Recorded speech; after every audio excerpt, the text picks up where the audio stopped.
It's kind of wild to think about most of these galaxies that we were shown there, and that they've been discovered only in the past few years, thanks to, in part, the Hubble telescope. But they've been in the universe for thousands of years without humans even knowing about them. So I guess one question that would come to mind is, why would God create more than 350 billion galaxies that generations of people have never seen or never knew existed? Why would he do that? Maybe it was to make us stop and think, wow. You know, there's the wow factor in things in this life.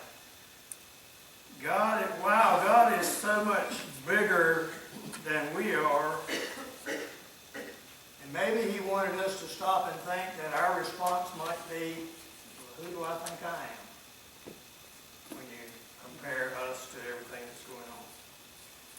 One writer said this: men are never fully touched and impressed with a conviction of their insignificance until they have contrasted themselves with the majesty of God. In other words, we don't really stop and think how little and how much we contribute to society and this world and life until we contrast and compare ourselves with the majesty of God.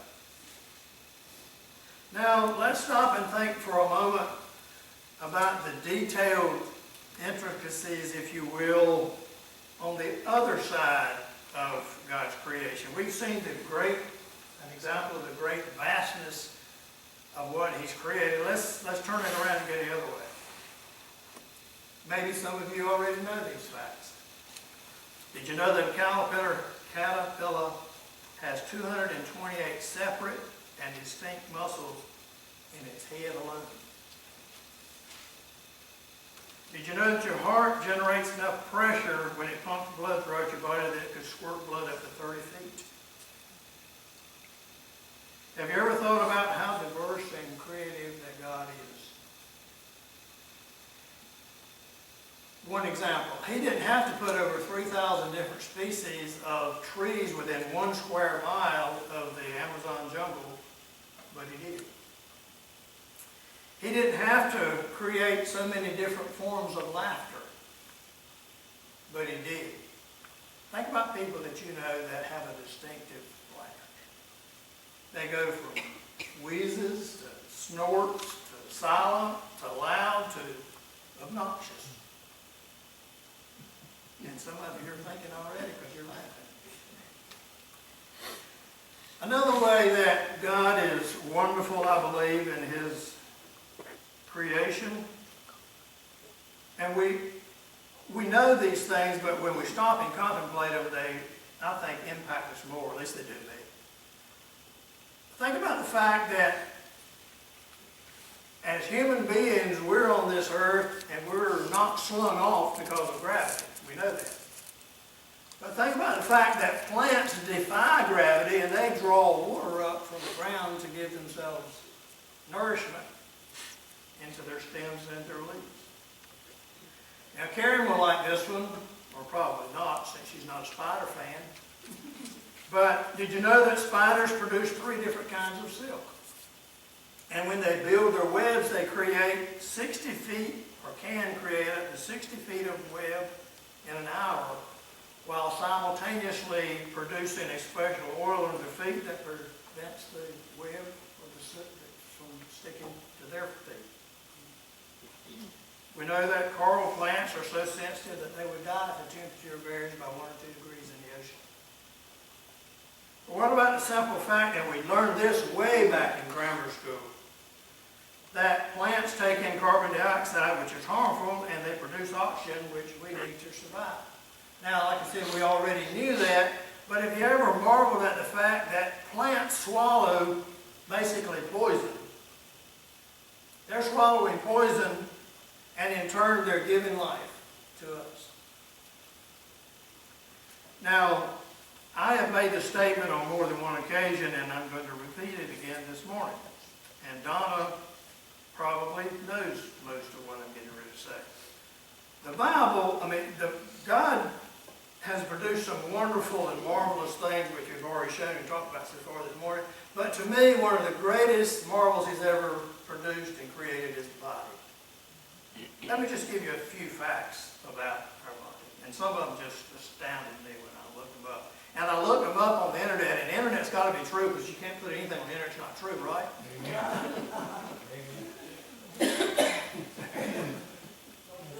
Bonjour. And the average adult, the skin covers 12 to 20 square feet. There are more than 600 individual skeletal muscles in the human body. An adult skeleton has 213 bones. I thought for years it was 206.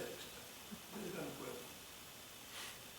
The average human head, sorry brother, has about 100,000 hairs. You just can't see it. How would you like to have had that job?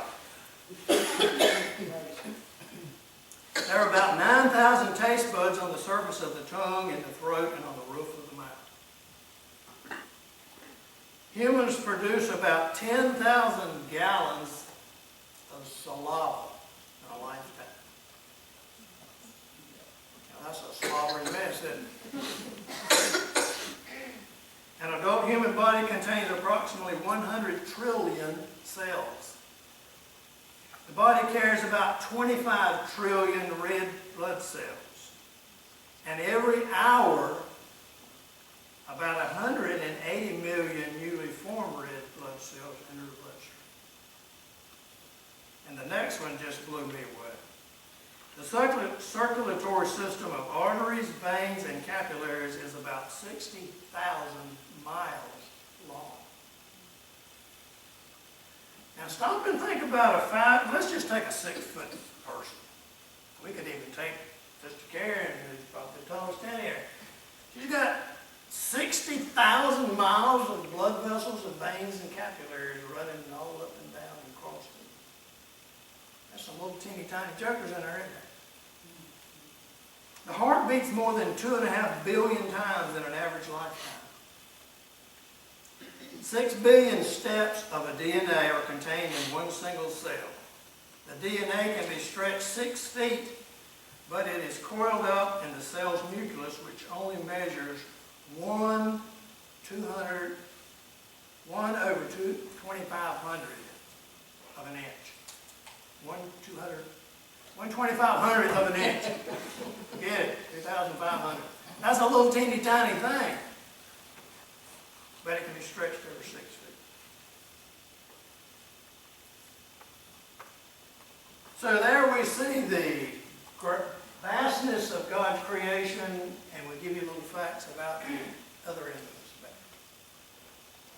Now, whatever God's reason for such diversity and sophistication and creativity in this universe and on earth and even in our own bodies, the point of it all, at least from my perspective, is His glory. His glory. It's God's art, if you will, and His art speaks of Himself. It reflects of who He is and what He is like. Now let me read to you what the psalmist wrote in Psalm 19, and I'm going to read it out of 2 different translations. First one says, "The heavens declare the glory of God." We saw part of that. "The skies proclaim the work of His hands. Day after day they pour forth speech. Night after night they display knowledge. There is no speech or language where their voice is not heard. Their voice goes out in all the earth, and their words to the ends of the world." Now let me read another translation, the Message translation.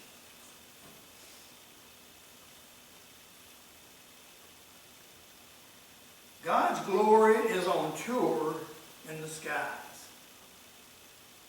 God's craft is exhibited across the horizon. Madam Day holds classes every morning. Professor Knight lectures each evening. Their words aren't heard, their voices aren't recorded, but their silence fills the earth. Unspoken truth is spoken everywhere. God makes a huge dome for the sun, a superdome. The morning sun's a new husband leaping from his honeymoon bed. The day-breaking sun, an athlete racing to the tape.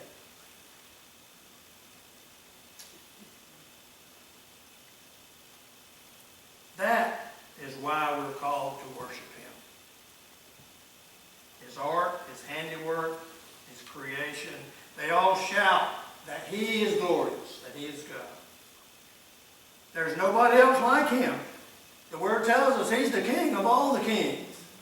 He's the Lord of all the lords. He's the one who was, He's the one who is, and He's the one who will be. Praise God. Praise God. Now, I have to be honest with you, I sometimes struggle with how to properly respond to the majesty of God. And I think if you're honest with yourselves that you do too. Particularly when we're living in a world that is determined. I mean, they are determined to, at best, ignore Him. Even tolerate Him. So how do we properly respond to Him? I mean, after all, it doesn't matter how many fascinating facts and details and boring numbers that we give you about light seconds and light years, etc., etc., etc. It doesn't matter how much we learn about God's creation or how many pictures we see of His galaxies, and no matter how many sunsets or sunrises we see, sometimes we still forget.